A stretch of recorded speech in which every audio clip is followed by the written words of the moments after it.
Section 6.3b, Vectors. Now today we're going to continue what we were talking about in the last lesson. Remember that this is a three-part lesson. And the subject of today's lesson is unit vectors. A unit vector has a magnitude of 1. So just as all vectors, unit vectors do have direction, and they can be in any direction. However, they have a magnitude of 1. Any vector can be converted to a unit vector by dividing the vector by its magnitude. Now, that might not be 100% intuitive or common sense yet, but you'll see in the screen why it's true.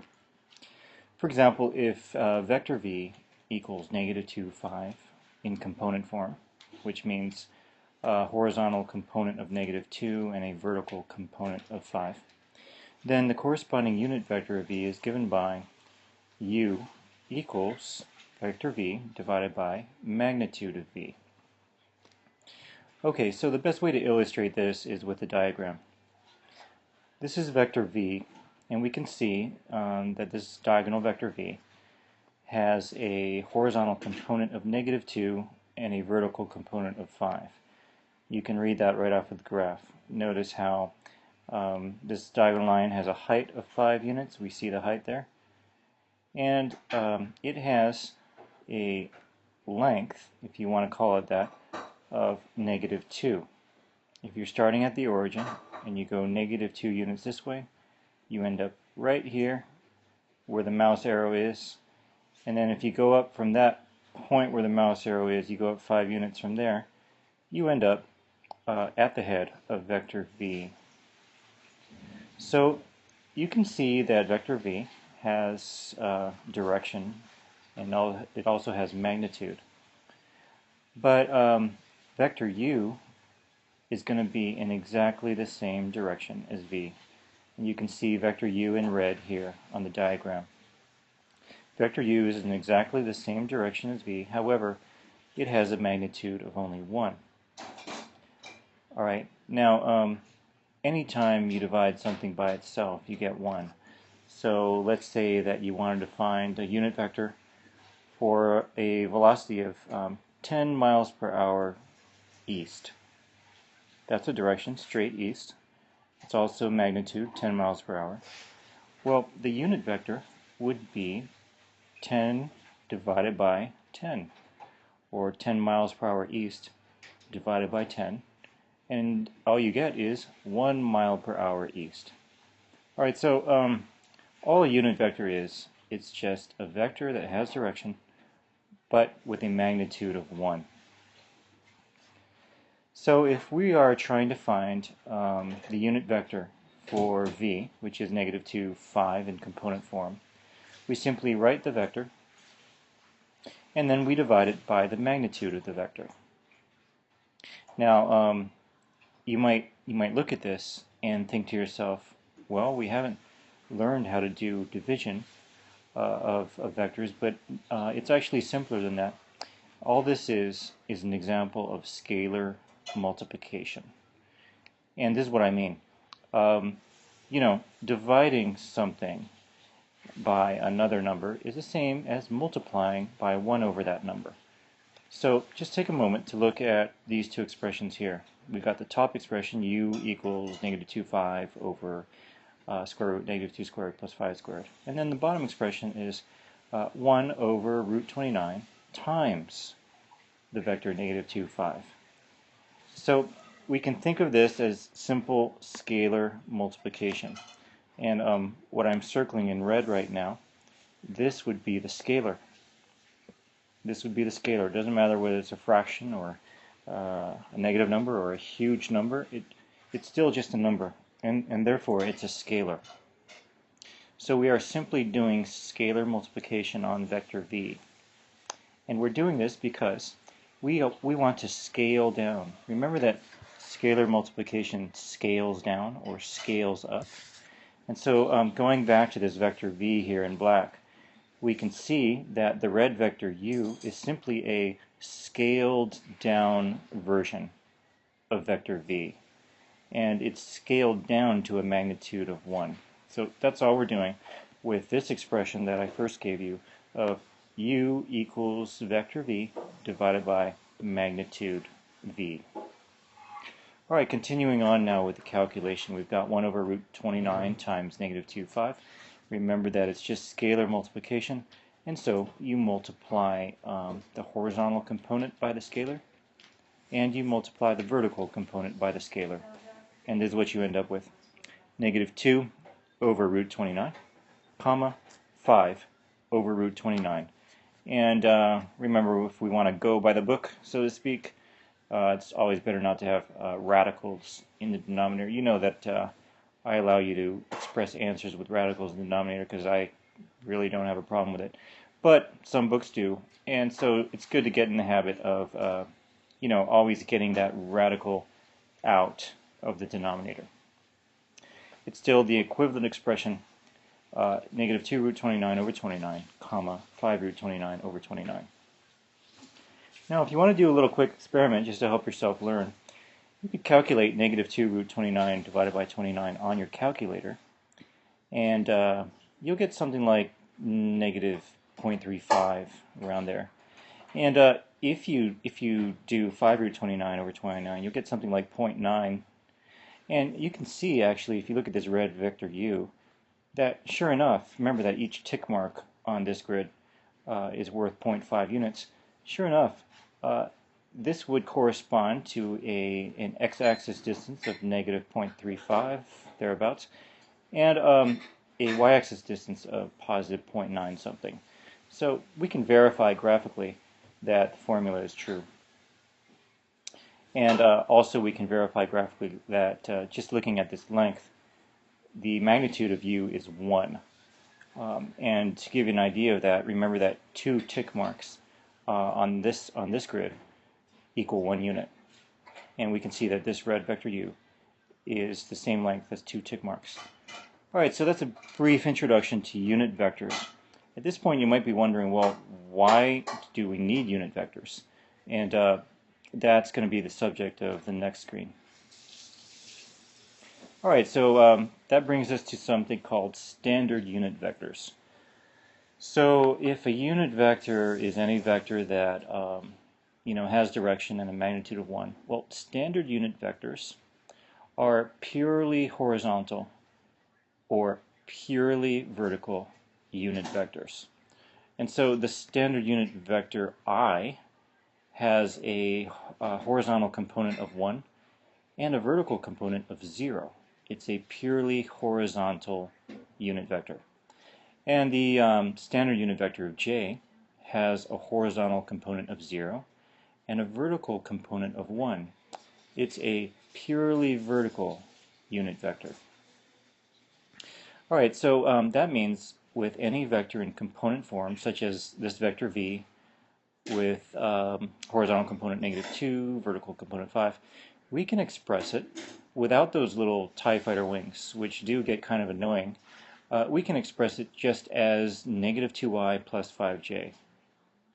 Now, when students are first introduced to this notation, sometimes they don't quite understand, well, what's that plus doing there? And so I just want to show you this diagram.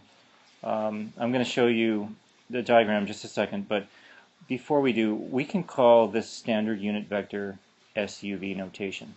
Alright, now our book doesn't call it SUV notation. I really just made up that term. But if I ever refer to SUV notation in class, you know what I mean. Standard unit vector notation. All that is one more way to write vectors. Okay, so so far we've got 4 ways. And don't worry about them. Really, the 2 most important ways are on this screen, the component form and the SUV form. When we first covered vectors yesterday, I talked about the directed line segment form and the lowercase letter form. Well, you really don't need to worry about those so much. What's most important is the component form and the SUV form. Alright, so let's look at the diagram. Got our vector v, and we can see it's the same vector v as we saw on the last screen. has a horizontal component of -2 and the vertical component of 5. And here's where that plus sign comes in. Look at this. We have -2i. It's simply -2 times the unit vector I, the purely horizontal unit vector, which has now undergone scalar multiplication with -2. So of course that changes the magnitude to -2.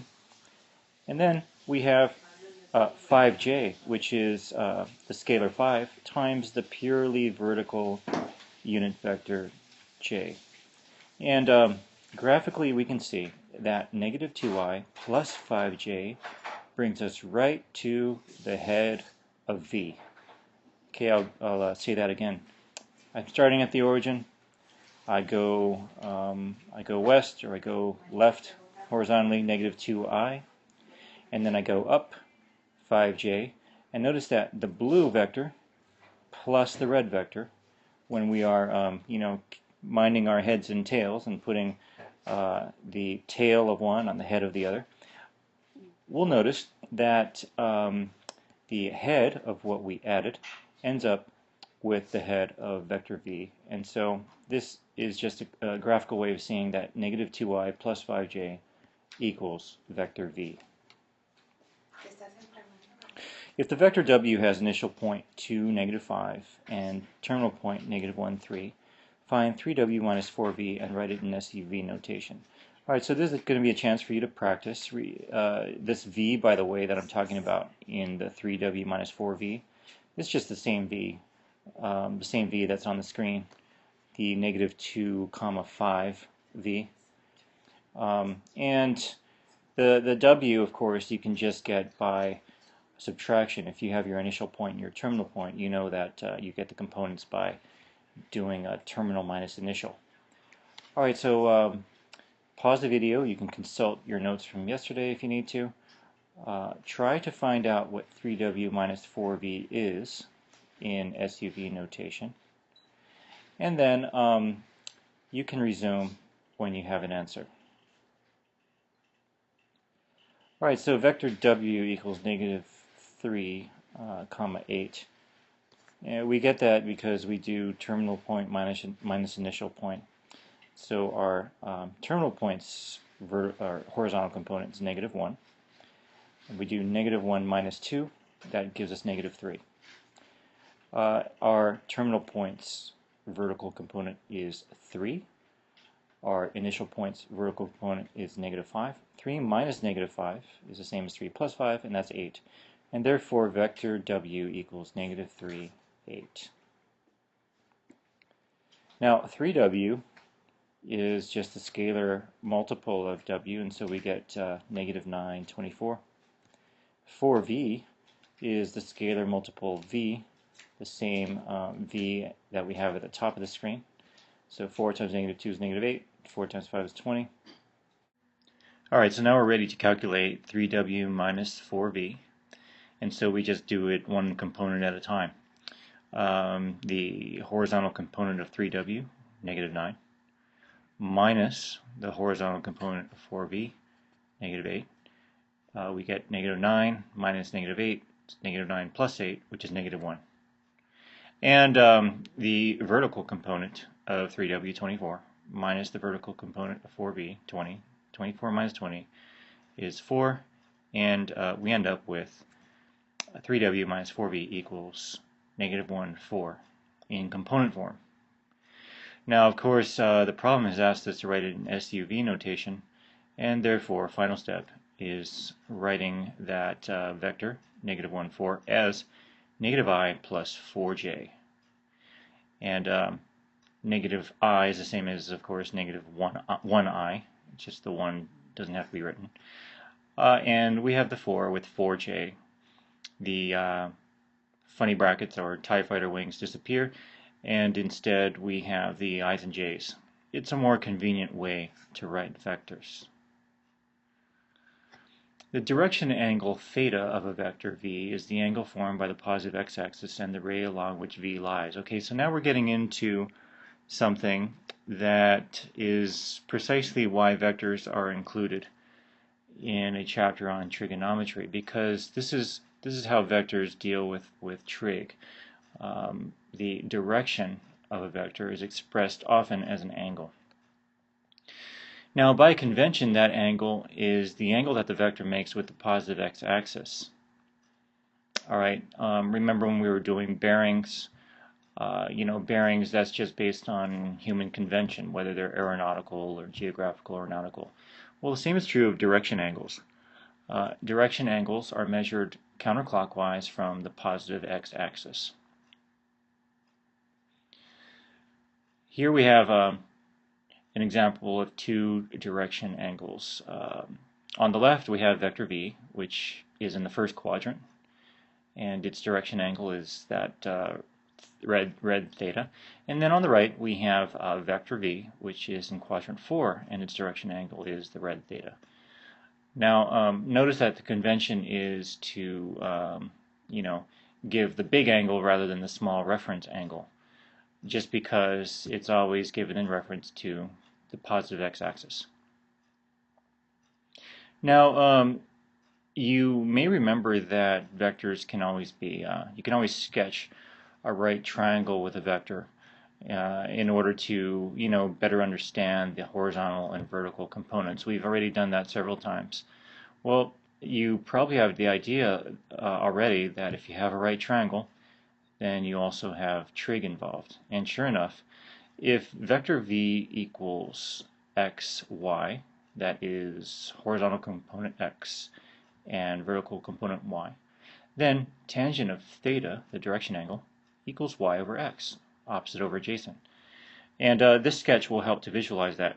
Let's look at vector v, and we see that vector v down here in the bottom right is the black vector. It happens to be in the first quadrant. Well, if vector v has horizontal component x and vertical component y, then we can sketch our little right triangle, and we label the sides x and y. And the angle theta, which I am tracing now with the mouse arrow, that little angle theta would correspond to the direction angle. And if we calculate the tangent of theta, it would be opposite over adjacent, which is y over x. For example, if v equals 3, 4 in component form, then tangent of theta equals 4 over 3, and theta equals 51.13 degrees. Now you can quickly verify that on your calculator if you like. You would just do arctan or inverse tan 4/3, and you get 51.13 degrees. So that theta is the direction angle if v's component form is 3, 4. The vertical component is your y, so 4 is my y, and my horizontal component is my x, so 3 is my x. And using the formula tan theta equals y over x, that's why we get 4 over 3. Alright, so this is a brief introduction to direction angles. We're actually going to be doing quite a bit with direction angles because this is really where trig is involved with vectors. And basically everything we've been doing in this part of the section and yesterday's part of the section was really leading up to direction angles. Let's look at this example. Find the magnitude and direction angle of negative 3i plus 8j. Alright, so at this point you should be able to figure out the magnitude, and you should be able to figure out the direction angle. What I recommend for this problem is take the graphic approach, do a sketch.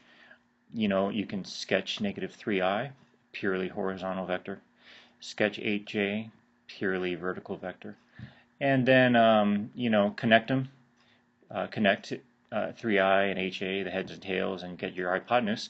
And when you have that right triangle in front of you, you will be able to find the magnitude and direction angle quite easily. Alright, so pause the video, do this on your own, and don't resume until you have an answer for both magnitude and direction angle. Alright, so going through the solution, first thing of course is the sketch. And so in blue we have negative 3i, in red we have 8j. The black vector of course would be the sum of negative 3i plus 8j, the vector sum. And in our right triangle, that would correspond to the hypotenuse. Now notice, this is the only tricky part, I think, of this problem. The theta that we're looking for is this big theta over here, the one that I'm circling now with the mouse arrow. This big theta is the direction angle. Theta prime, which I've put over here, theta prime is easier to find and easier to visualize. But once we find theta prime, we need to subtract it from 180 in order to get the big theta, our direction angle. All right, so the magnitude, just from the Pythagorean theorem, is the square root of -3 squared plus 8 squared, so we have 8.54. We've found the magnitude of our vector -3i plus ha. And now the direction angle, we have tangent theta prime. It's easier to work with a theta prime. 8/3. Now, why did I write 3 instead of -3? Because what we're doing here is we're just looking for theta prime. We don't have to worry about the quadrant to find the number of the angle. The quadrant that an angle is in is only going to determine the sign. All right, it'll determine the sign or the place where we're putting the big direction angle.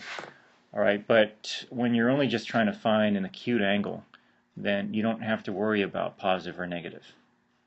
All right, so the tangent of theta prime is 8/3. And when you do the inverse tangent of 8/3, you get theta prime equals 69.44 degrees. But we can't stop at 69.44 degrees because that's just our reference angle.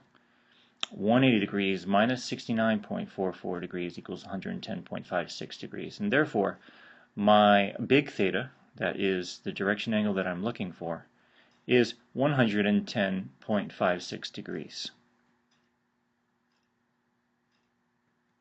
Classwork, page 457. Please write these numbers down, and see you in class.